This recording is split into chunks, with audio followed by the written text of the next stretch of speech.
want to talk about troublesome Torah, because I know that's something that you all, or troublesome texts. And I was reading about the jar, the famous Misogyny Jar, which I just loved.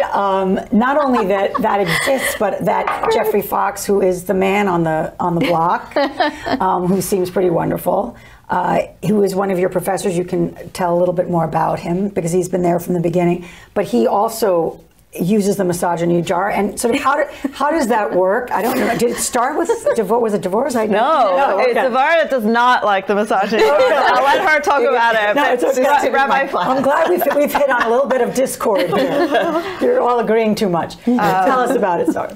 No, I think Rabbi Fox, who both Aaron and Jeff were amongst the earliest people we hired in almost the second year. And he, I think, understood that women needed a place, that his students needed a place to put their angst and their anger.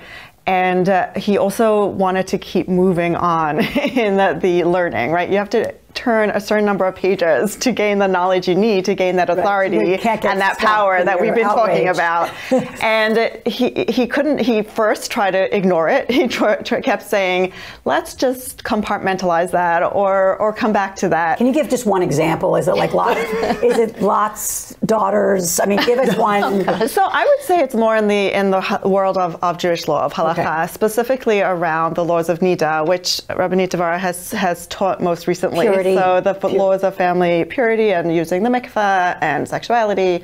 And the texts there are written by men about women's bodies. Women are the objects and the subjects of the text. They have very little voice. Sometimes the rabbis just get it wrong, like the biology wrong. And when you're a woman trying to understand the halakha, the law, on a topic that is about your body, but they are not taking into account your reality, that is harsh. That makes a lot of us angry. And so Rabbi Fox's idea to help contain the anger but allow it and give it room and space was to put this jar in the center of the room, and every time there was a text that was just wrong or difficult to handle, somebody put a quarter in the jar, and the jar got full pretty fast. And then what happens? Is it tzedakah? Oh, for sure. It goes to, but it goes to, usually a women's oriented sort of.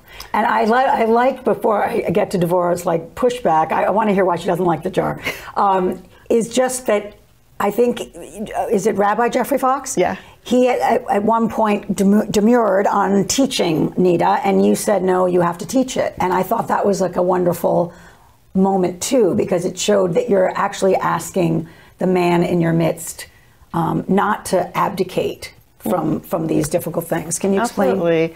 Yeah, and I think it's much better to have women teaching the text and being authority on and bringing their voice, and that's why Rabbanit Devorah was such an excellent teacher. She was actually my teacher in Devorah on this text.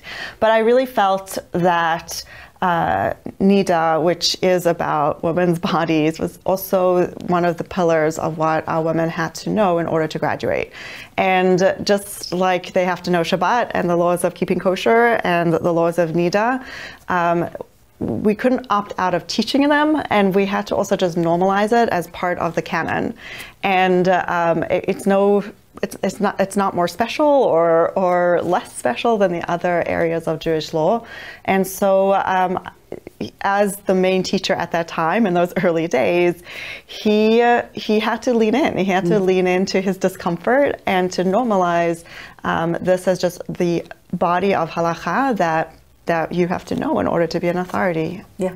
Devorah, did you want to say anything about it since it's your Yeah. So first of all, I'm very tempted to go into a Talmudic sing-song voice, because there's another version of the story, which is that, and I don't think it was called the Misogyny Jar, it actually originated in my class. Oh, and it was initiated by a student. That's what I thought. Yes, it was initiated by a student. We were not learning the laws related to menstruation and mikvah. That's See, what do I know? looking for. See, the Talmudic debate right here. This is what happens to the tradition. It gets corrupted. Oral as it's tradition. handed over.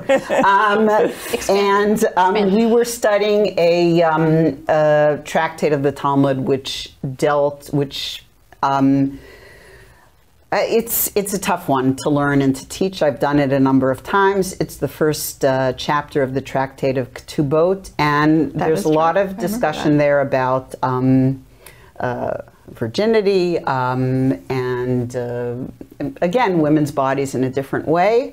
And one of the students one day kind of clopped on the table and said, "This is it. We are putting out a plate." It was a plate. We're putting out a plate. And when something comes up that we don't like, we're going to put money in it and we're going to give it to a women's shelter. And that's what we're going to do. And then, of course, so sometimes I would overdo it just so that I could keep hearing like money dropping. But Jeff and I had the disagreement, and it's only right to call him Jeff if we're going to be called by our first names. Where Jeff and I had a disagreement is when I taught last year, and he said to me, and first of all, we were on Zoom because of COVID, and he said to me, "Oh, I'm going to set up like a misogyny channel in Google Classroom for us," and I said, "No, you're not."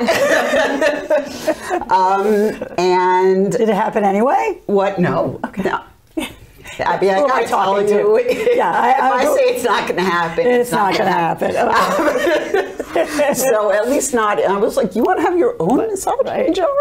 But just from 10,000 feet. From 10,000 feet, I'll tell you exactly what the issue was. I want those conversations to happen in my classroom. I don't want them to be. I don't want them to be put aside. Part of how I want to teach this material is I want it to be confronted directly, and I want it to be woven in. And you're not leaving it out. And I'm not leaving it out. And you're not changing. Very deliberately. And I want the women's experiences to be in there. I want everything to be in the room. I want sex education to be in the room. I want to be clear for people. You are not talking about changing the law. Correct. You're not talking about not living by the laws of Nida. So you're still in that tension. Absolutely. Right. So and those could be demeaning to many people if they heard them. I was told this morning I was giving a guest class for one of our programs, and someone said to me about something I had said, and they claimed that there wasn't psychological coherence, and I said, well, I don't do psychological coherence. I do incoherence. So for me, living in that tension is exactly what it's about. That's what it means to be a true to halakha, traditional, modern, feminist Jew, all at the same point. And I want all of that there in the classroom. I don't want it siloed. We need to talk about it. We need to grapple with it. And each one of us in the class needs to figure out how we're going to find our own balance. And that's why we need power.